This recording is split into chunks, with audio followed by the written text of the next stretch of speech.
आज हम एक ऐसे प्रिंसिपल के बारे में बात करने वाले हैं जिसने मैथ्स और साइंस को अपने शोल्डर पे लिफ्ट किया हुआ है और इस प्रिंसिपल का यूज करके हम बहुत बड़ी बड़ी कैलकुलेशंस को बहुत जल्दी सिंपलीफाई कर सकते हैं। तो सबसे पहले ये कमेंट करके बताओ कि तुम्हें क्या लगता है वो प्रिंसिपल क्या है। ऑलराइट, तो फिर वीडियो में आगे बढ़ते हैं और सस्पेंस को ओपन करते हैं एंड उस प्रिंसिपल का नाम है सिमेट्रीज।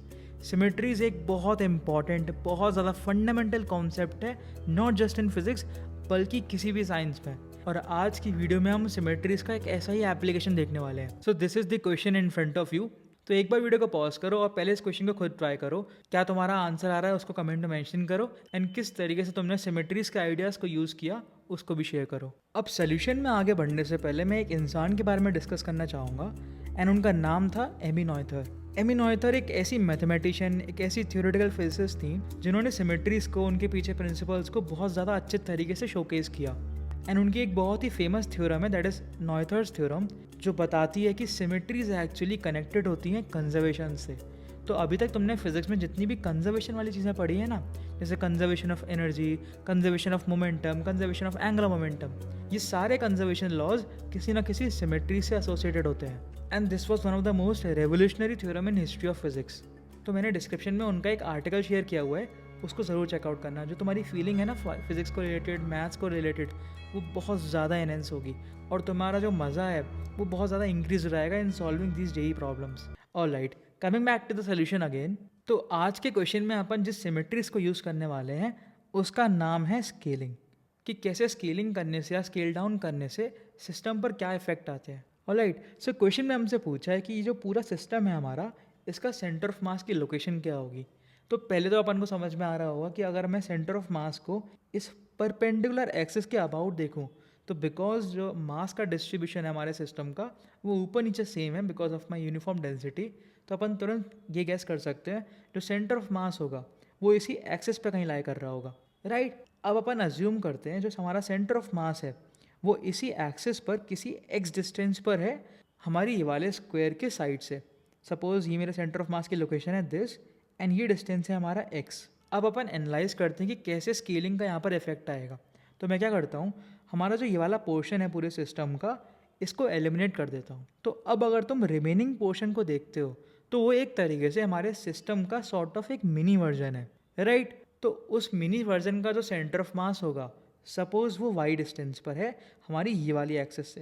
लाइक मैंने इसको एलिमिनेट कर दिया, तो ये जो साइड लेंथ है हमारी, इससे इसी एक्सेस पर लाई करने वाला है वो ब्लू वाली, एंड उसके जो लेंथ है उसको मैं बोलता हूँ वाई डैश। तो अब अपन देखने वाले हैं कि स्केलिंग का एप्लीकेशन क्या होता है। अब अगर अपन इस मिनी वर्ल्ड में एनालाइज करें, जो भी हमारी लेंथ है, जैसे स्क्वायर की लेंथ, ये वाले स्क्वायर की लेंथ, ये सारी ये लेंथ 1/2 से रिड्यूस हो चुकी हैं, डिक्रीज हो चुकी हैं। राइट, बिकॉज अगर अपन इस ओरिजिनल वाले वर्ल्ड को देखते हैं तो इस वाले स्क्वायर की लेंथ अगर l है और इसकी l/2 है, तो जो हमारा मिनी वर्ल्ड है उसमें जो हमारा वर्ल्ड ये वाला स्क्वायर है, इसकी लेंथ l/2 है और इसकी लेंथ l/4 है। राइट, तो एक तरीके से ये जो मिनी वर्ल्ड है ये स्केल डाउन हो गया है 1/2 से।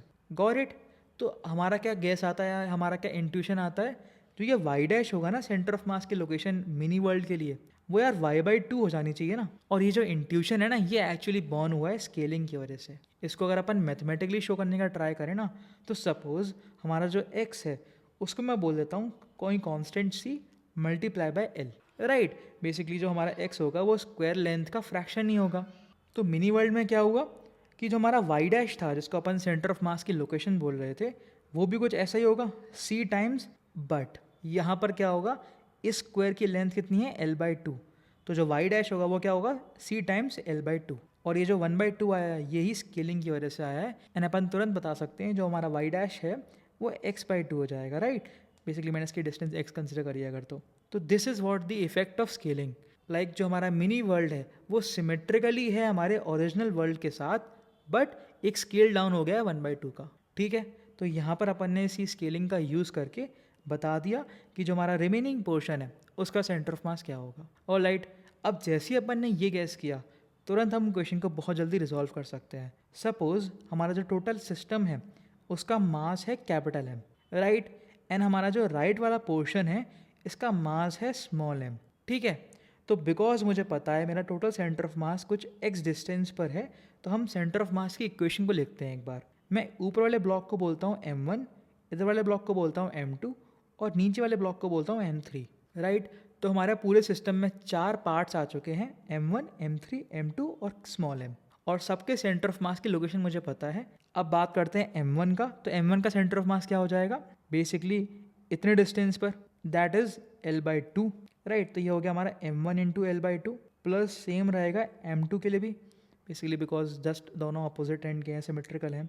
M2 इंटू L/2 प्लस जो हमारा बीच वाला मास है उसका मास M3 है, उसका भी सेंटर ऑफ मास सेंटर पे लाई करेगा, that is M3 into L/2, plus जो हमारा रिमेनिंग पोर्शन था जिसका मास अपन ने स्मॉल m कंसिडर किया था, उसका सेंटर ऑफ मास क्या हो जाएगा, ये डिस्टेंस मेरा L है और इस पॉइंट से ये जो सेंटर ऑफ मास है ये x/2 पर था, तो basically L plus x/2 into m upon total mass जिसको अपन ने कैपिटल M कहा था, राइट।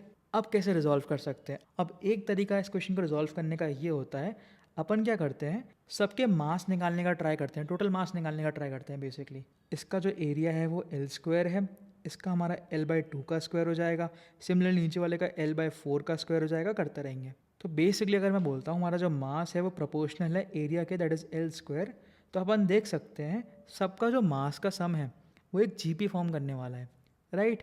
बेसिकली मैं क्या करता हूँ, पहले बीच वाले स्क्वायर का मास का सम करता हूँ, तो वो क्या हो जाएगा, density rho into L² plus L/2 का स्क्वायर करते करते करते इन्फिनिटी, प्लस अगर अपन ऊपर वाले मास को भी देखते हैं तो इसका जो एरिया है वो L/2 का स्क्वायर हो जाएगा, इसका L/4 का स्क्वायर हो जाएगा और डॉट डॉट। तो बेसिकली इसमें क्या हो जाएगा, एडिशनल टर्म्स में आएंगे, रो टाइम्स अगेन L/2 का स्क्वायर प्लस L/4 का स्क्वायर करते करते इन्फिनिटी, प्लस बट ऑल्सो मैं इसमें 2 का मल्टीप्लाई कर सकता हूँ बिकॉज जो ये सेम है वही ये सेम है, राइट। तो ये हो जाएगा मेरा टोटल मास, इसको अपन बोलते हैं कैपिटल M, राइट। तो अब तुम देख सकते हो कि ये एक GP बनेगा, इसका कॉमन रेशो L/4 या 1/4 है, सॉरी, एंड सिमिलरली इसका भी L/4 है। इसको तुम सॉल्व करोगे और वहाँ से तुम्हारे पास कैपिटल M की वैल्यू आ जाएगी, बट अपन इसको इस तरीके से सॉल्व नहीं करेंगे और अपन अगेन यूज़ करेंगे स्केलिंग का, ठीक है। अब वो कैसे करेंगे, बिकॉज तो टोटल मास प्रोपोर्शनल है हमारे L² से, तो सपोज हमारा टोटल मास कितना हो गया, C टाइम्स कोई कांस्टेंट C है अगेन L², इसको C' बोल दो बिकॉज C मैं ऑलरेडी यूज़ कर चुका हूँ। अब बात करते हैं हमारे मिनी वर्ल्ड की, तो अगर अपन इस मिनी वर्ल्ड के मास की बात करते हैं तो वो क्या हो जाएगा, अगेन कोई कांस्टेंट C' इनटू यहाँ पर इस वाले स्क्वायर की लेंथ क्या है L/2, दैट इज L²/4। तो अपन देख सकते हैं जो हमारा मिनी वर्ल्ड है जिसको अपन ने स्मॉल m कहा था वो कितना हो गया, C' time L²/4, that is capital M/4, right. तो ये है हमारा अगेन एप्लीकेशन ऑफ स्केलिंग कि हमने मिनी वर्ल्ड के मास को भी कैलकुलेट कर लिया by using the scaling factor, alright. But अभी भी क्वेश्चन अभी रिजॉल्व नहीं हुआ बिकॉज इसका मास नहीं पता, इसका मास नहीं पता, इसका मास नहीं पता, बट इन तीनों का ही एरिया पता है मुझे, राइट। तो मैं क्या करता हूँ, उन तीनों का एरिया लिख लेता हूँ एक बार। तो बड़े वाले स्क्वायर का एरिया हो जाएगा L², छोटे वाले का हो जाएगा L²/4। सिंस वो दोनों स्क्वायर्स हैं तो अपन बोल सकते हैं L²/2, राइट। तो अपन क्या करते हैं, इस मिनी वर्ल्ड का मास लिखते हैं, प्लस इसका मास लिखते हैं, प्लस इसका मास लिखते हैं, प्लस इसका मास लिखते हैं, वही एक्चुअली टोटल मास के बराबर है। सो एक्चुअली हमारा कैपिटल M किसके बराबर हो गया उस पर ध्यान देना, रो टाइम्स L² प्लस L²/2, तीनों का स्क्वायर का सम लिख लिया, प्लस हमारा कैपिटल M/4, राइट। तो यहाँ से हमारा कैपिटल M क्या आ गया उस पर फोकस करते हैं, 2 times rho L²। For simplicity अपन अज्यूम कर सकते हैं कि रो की वैल्यू एक्चुअली 1 है, तो हमारा कैपिटल M आ गया 2 टाइम्स L², ऑलराइट। तो बेसिकली जो हमने मेन इक्वेशन लिखी थी यहाँ पर हमारे पास कैपिटल M की वैल्यू आ गई। अब अपन क्या कर सकते हैं, सीधे M1, M2 और M3 की वैल्यू रख सकते हैं। M1 मेरा कितना हो गया L²/4, M2 मेरा हो गया L²/4 और M3 हो गया मेरा L², राइट। और मेरा स्मॉल m कितना है, that is capital M/4, alright. अब अपन एक और चीज़ कर सकते हैं कि जो L²/4 है उसको अपन एक्सप्रेस कर सकते हैं कैसे, इस इक्वेशन का यूज़ करके कि L²/4 एक्चुअली हमारा हो जाएगा M/8 के बराबर, राइट। तो थोड़ा सा और सिंप्लीफाई कर लिया अपन ने, इसको अपन ने रिप्लेस कर दिया है M/8 के, इसको रिप्लेस कर दिया है M/8 के और इसको रिप्लेस कर दिया है M/2 के। तो यहाँ से सारे जो M हैं वो कैंसिल आउट हो गए।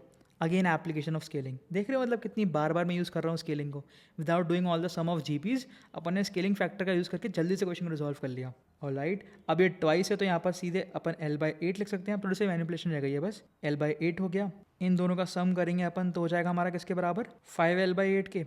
अब अपन यहाँ से इस इक्वेशन का यूज़ करके तुरंत अपने x को कैलकुलेट कर सकते हैं एंड जो फाइनल आंसर आएगा that will be equal to 5L/7 and this is our answer.